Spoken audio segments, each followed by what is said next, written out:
Bonjour à toutes et à tous, bienvenue dans ce nouveau cours qui est en réalité la suite du premier chapitre que nous avons abordé la dernière fois.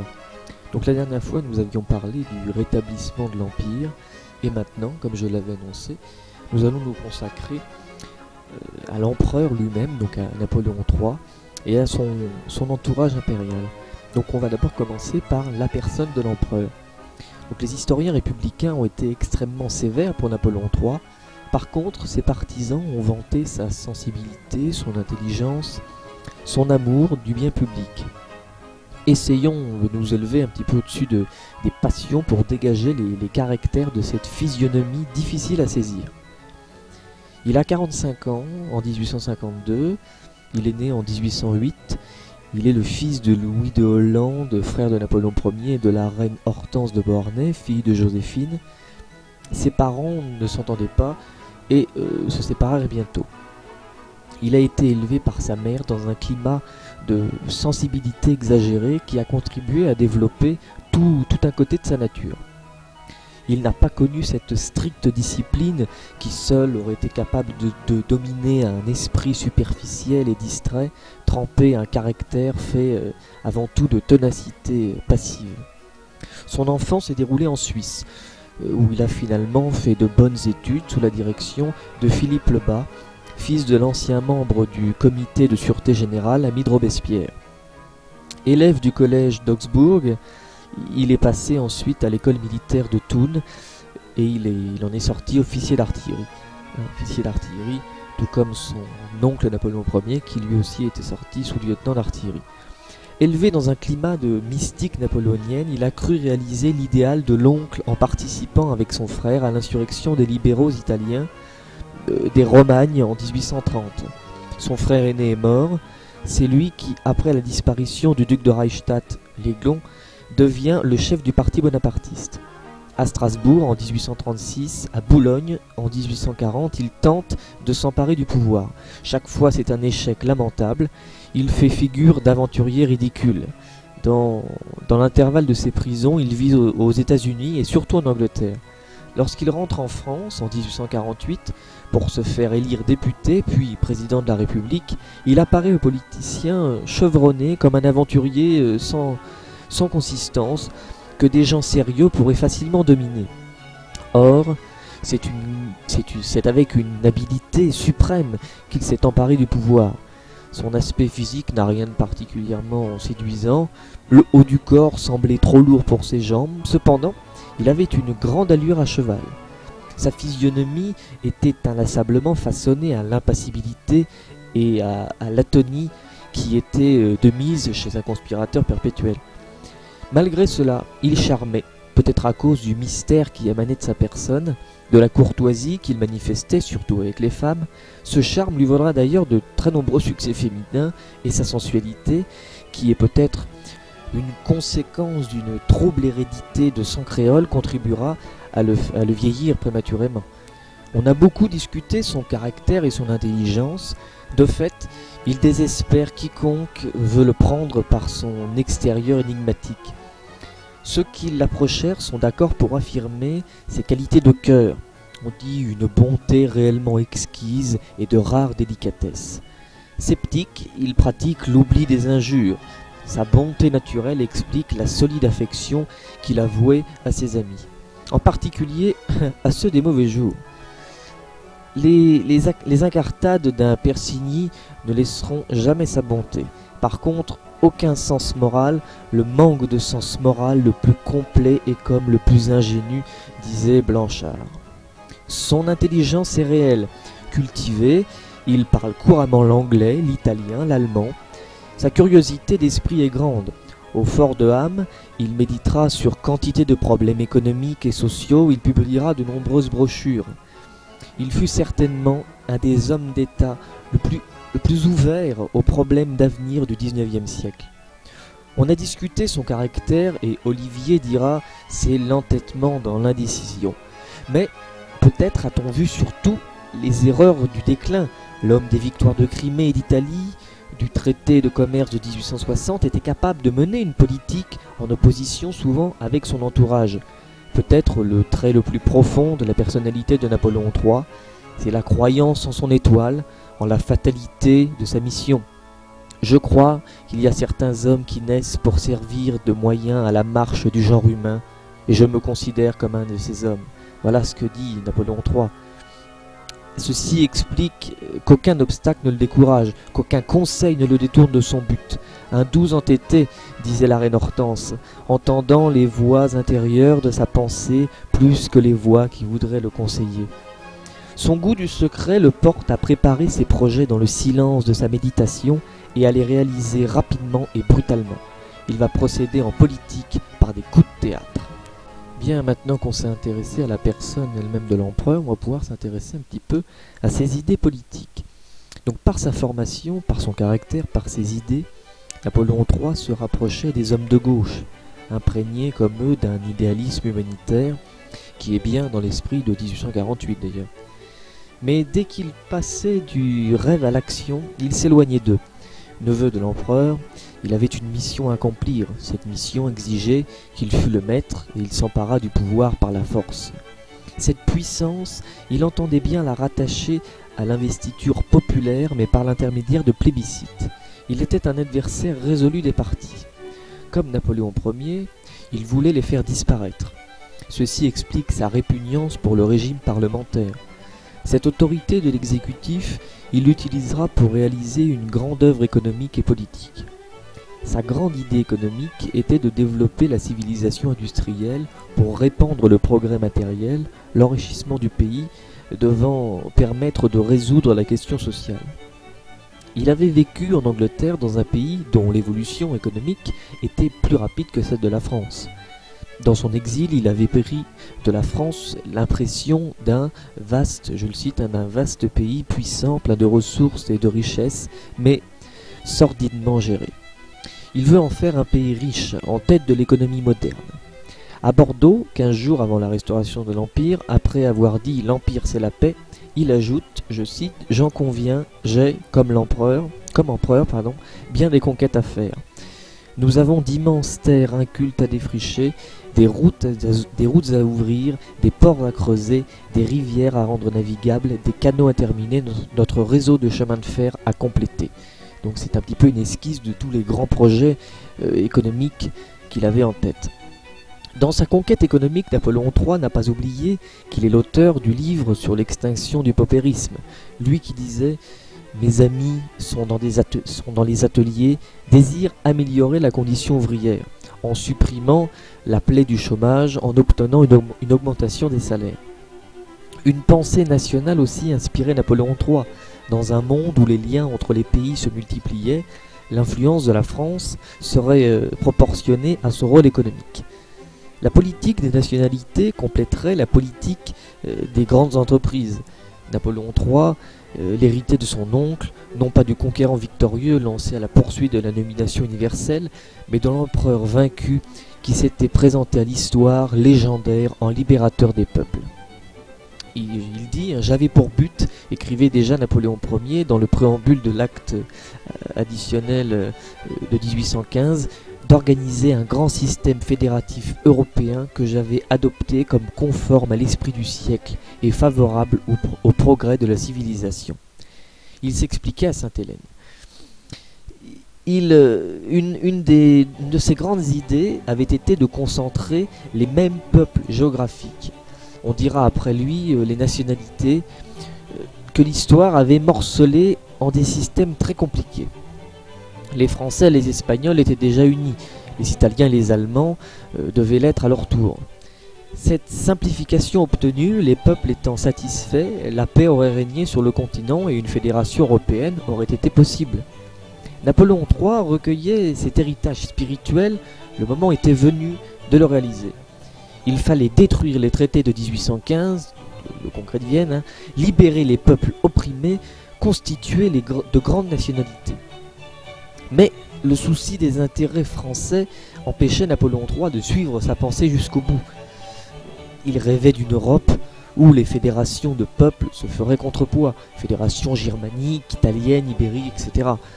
Mais chacune de ces fédérations comprendrait plusieurs États. L'empereur pensait que prenant l'initiative de cette politique, il deviendrait le médiateur de l'Europe. Donc maintenant qu'on s'est intéressé aux idées politiques de Napoléon III, nous allons pouvoir, comme prévu, nous intéresser à son entourage impérial.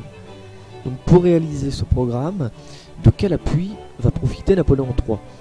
Bon, il a épousé en janvier 1853 Eugénie de Montijo, comtesse d'origine espagnole, d'une merveilleuse beauté, de haute dignité et de grande droiture, pleine de bonne volonté.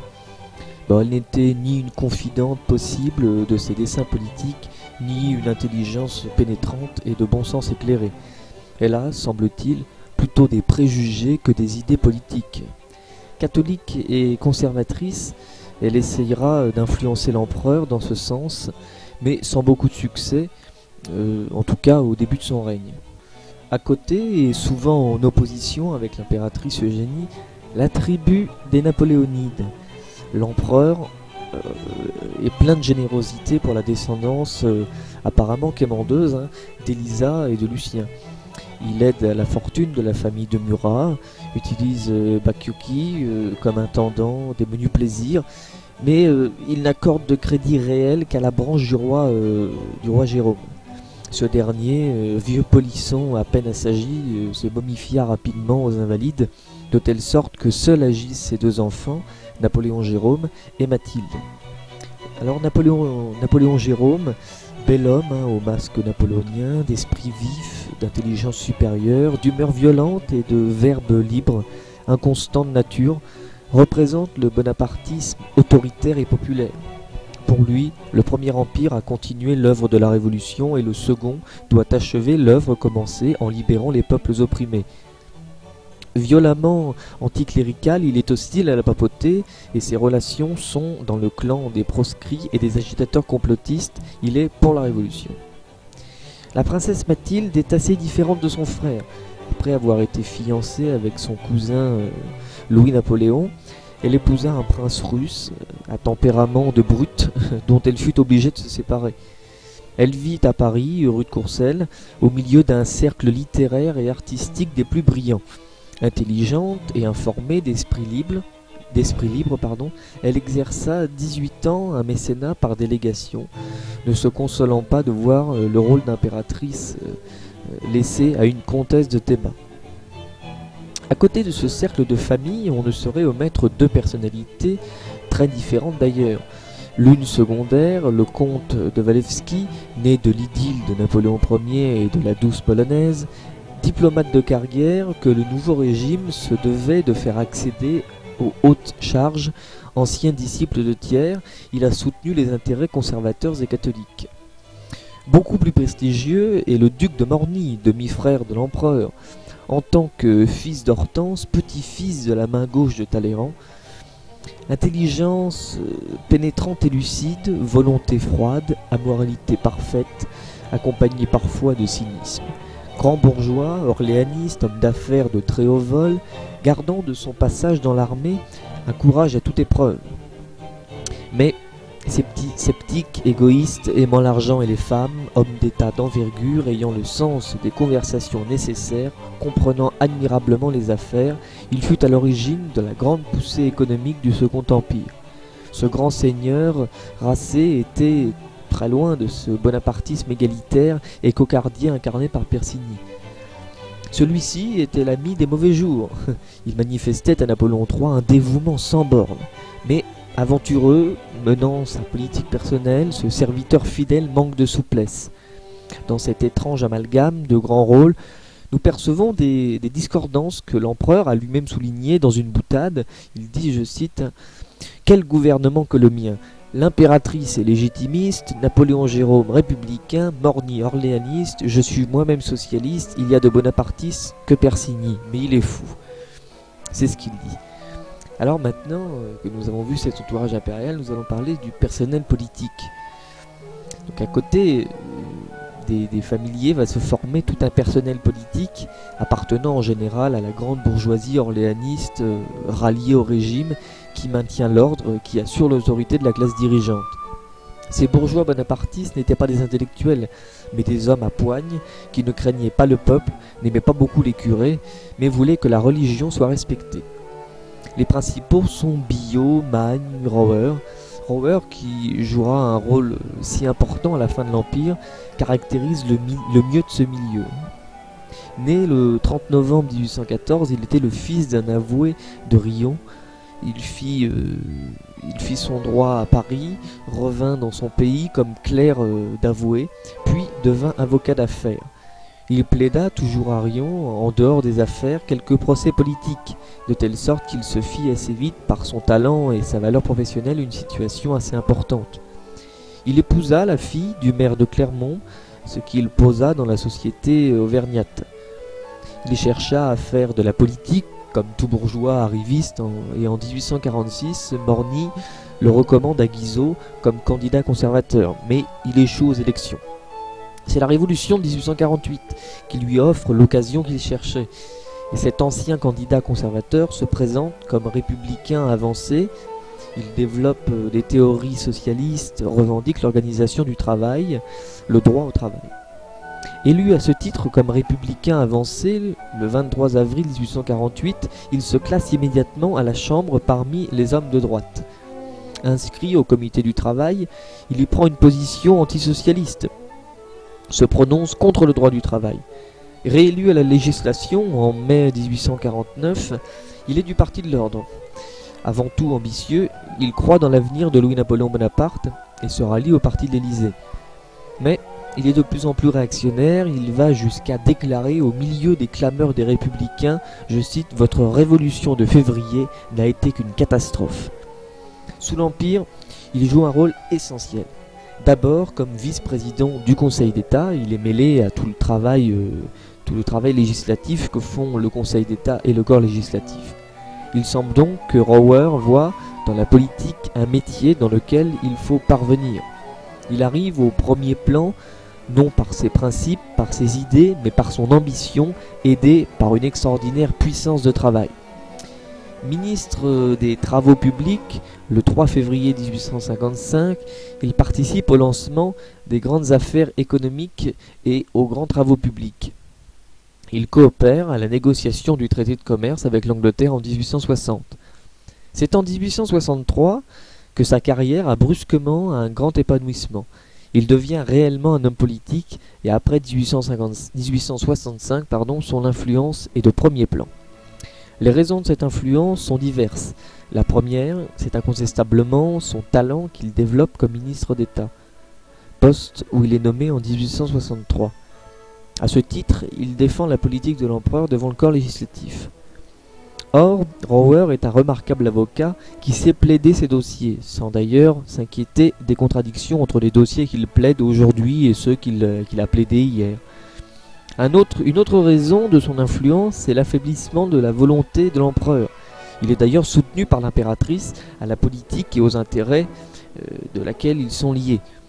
Son action fut entièrement orientée dans le sens de la défense des intérêts conservateurs. En grande partie, la fin de l'Empire fut du point de vue politique la lutte entre Rower et les conseillers qui poussaient Napoléon III aux mesures libérales. À côté de ces conseillers politiques, nous verrons que Napoléon III a des conseillers économiques tout à fait différents, très souvent d'origine saint-simonienne.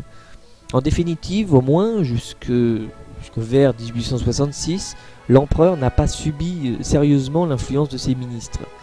La ligne politique de l'Empire fut l'œuvre personnelle de l'empereur, les ministres ne sont que des exécutants. Et maintenant, donc, pour terminer ce chapitre qui était consacré à l'empereur et à son entourage, on va un petit peu parler de l'empereur et du peuple. Voilà. L'empereur et le pays. Donc, plébiscité à une énorme majorité, l'empereur a, en 1852, la majorité du pays avec lui.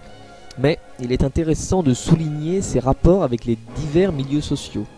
L'empereur a pour lui la plus grande partie de la bourgeoisie qui se félicite de sa politique d'ordre et d'autorité.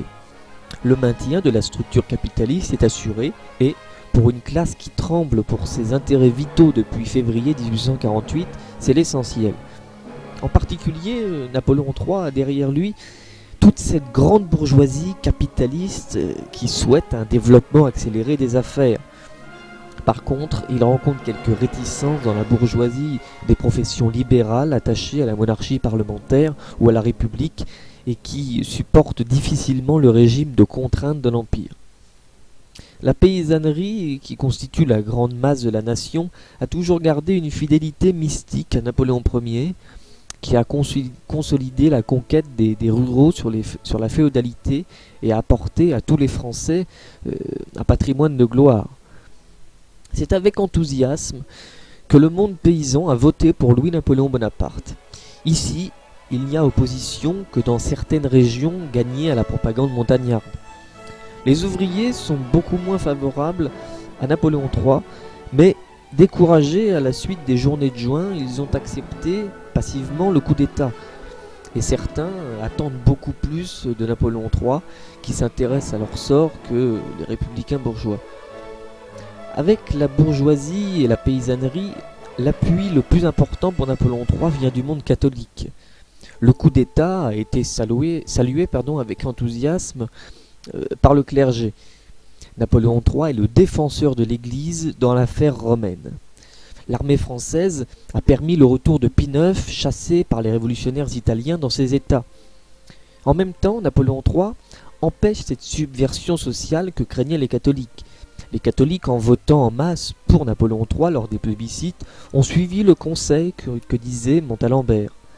Pie IX ne parle pas autrement. Il dit, je cite, « Ce n'est pas au pape à se plaindre de ce que l'esprit d'examen en matière politique, comme en tout autre, soit restreint dans les plus étroites limites », dit-il à l'ambassadeur de France.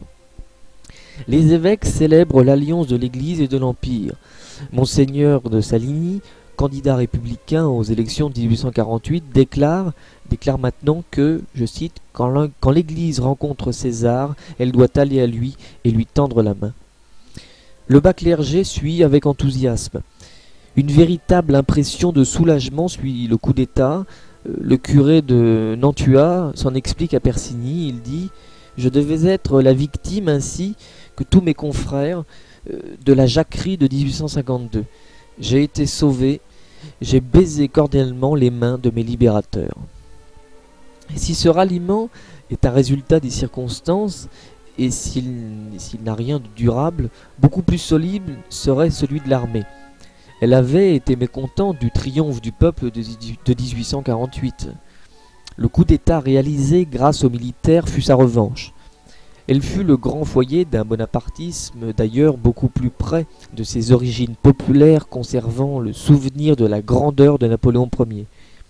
Par diverses mesures favorables à l'armée, prises par le ministre de la Guerre Saint-Arnaud, tant sur le plan moral que sur le plan matériel, amélioration du pain, de munitions, augmentation de la solde des sous-officiers, création de la médaille militaire strictement réservée à la troupe, le régime s'attache solidement à l'armée. Au début du Second Empire, l'opposition est faible. Elle comprend la noblesse légitimiste dont le rôle n'est important que dans l'Ouest et certaines régions du Midi. Son influence sur les paysans est certaine, mais son opposition est peu efficace étant donné la tactique d'abstention aux élections recommandée par le prétendant le comte de Chambord.